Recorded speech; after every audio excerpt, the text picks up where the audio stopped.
নমস্কার বন্ধুরা, Monica's food খাজানাতে সবাইকে স্বাগত। আজকে তৈরি করব সামার রিফ্রেশিং লিচি ড্রিঙ্ক রেসিপি। গরমে এইরকম একটা ড্রিঙ্ক খেতে কে না পছন্দ করে।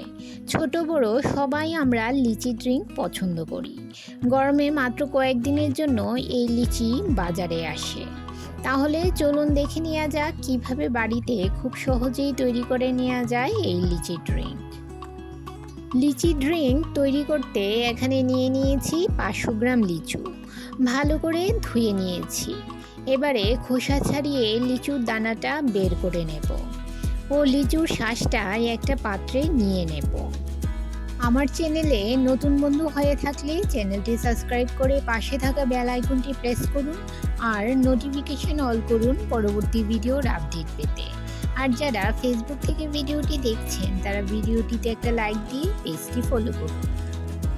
সমস্ত লিচু থেকে দানা বের করে এর শাঁসটা একটা পাত্রে নিয়ে নেব।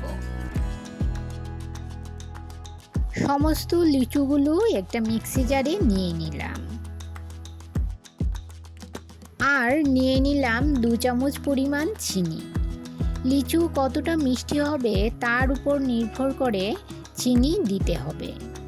আর দিয়ে দিলাম সামান্য বিট নুন, কয়েকটা পুদিনা পাতা ও পরিমাণ মতো ঠান্ডা জল। ভালো করে একটু সময় নিয়ে ব্লেন্ড করে নিতে হবে। লিচুগুলো ব্লেন্ড করে নিয়েছি। এবারে নিয়ে নিলাম একটা কাচের গ্লাস। এতে দিয়ে দিলাম 2 চামচ পরিমাণ লেবুর রস।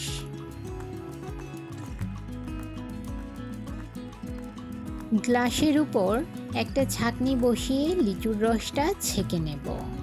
এই লিচুর শরবতটা আপনারা এভাবে ছেঁকে নিয়েও খেতে পারেন, আবার পাল্প সহও খেতে পারেন।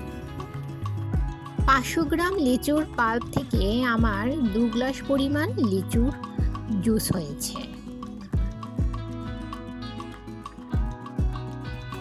দেখুন বন্ধুরা, যে লিচুগুলো পেস্ট হয়নি সেটা ছাঁকনিতে রয়ে গেছে। এবারে কয়েক টুকরো আইস কিউব দিয়ে ঠান্ডা ঠান্ডা সার্ভ করুন। খেতে ভীষণ ভালো হয় এই লিচি ড্রিঙ্ক।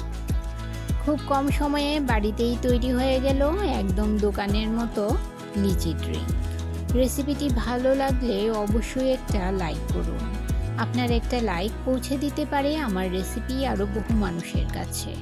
আজ এই পর্যন্তই। সবাই ভালো থাকুন, সুস্থ থাকুন।